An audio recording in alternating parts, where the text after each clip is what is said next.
New research shows American students made academic progress this past school year compared to a year earlier. During the 2020 to 2021 school year, COVID-19 restrictions were still in effect in many places in the United States. Student gains in reading and math were larger than the previous school year and similar to student development before the COVID-19 pandemic.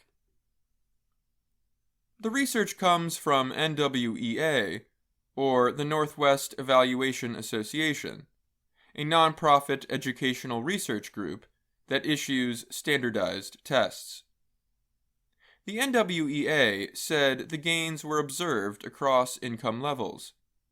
The progress partly made up for lost learning and lack of teaching that resulted from the pandemic, researchers found.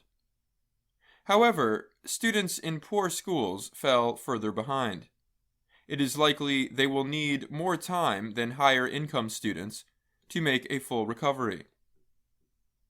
The study suggested that a full academic recovery will likely continue longer than federal COVID-19 aid money remains available. If recovery happens at the same speed it did in the 2021 to 2022 school year, a full recovery would go beyond the 2024 limit for schools to spend their federal aid, the study said. The test results are a sign of hope for academic recovery from COVID-19. But continued effort and spending on education remains very important. It could be difficult to see continued improvements with such a long recovery, said Karen Lewis. She is the director of the Center for School and Student Progress at NWEA. She helped write the study. The study used data from more than 8 million students.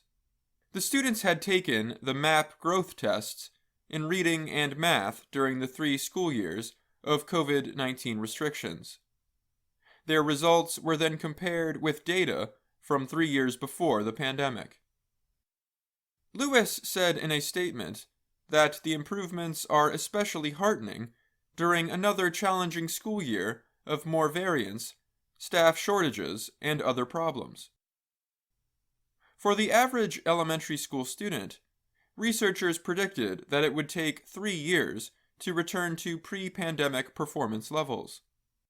For older students, recovery could take much longer. The amount of time could be different depending on the grade level and social details of students. But researchers found most students will need more than the 2 years where increased federal aid money is available. Lewis told the publication Education Week, "Once the federal recovery funds are gone in 2024, I'm seeing just continuing gaps widening." She said differences, or gaps, would be especially large for what she called historically marginalized student groups who struggled during the pandemic. Lindsay Dworkin is the Vice President of Policy and Communications at NWEA. She said the most successful way to improve student success was increased instructional time.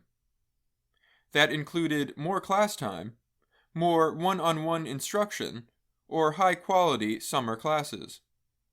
But those measures can be costly and complex.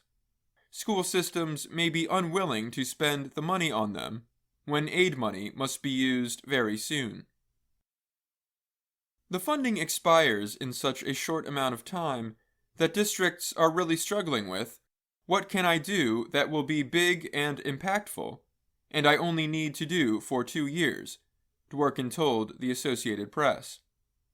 I think if they knew that there would be more federal money coming, and that it would be sustained, that would make all the difference. The NWEA studied national data for its report. But Dworkin said understanding each local school system was necessary to understanding how to best support school children. In addition to differences across student groups, districts that share similar qualities, like race and poverty levels, still showed large differences in student results.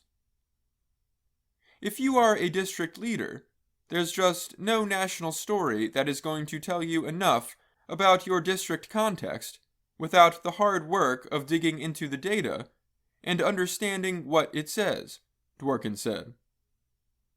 I'm Dan Novak.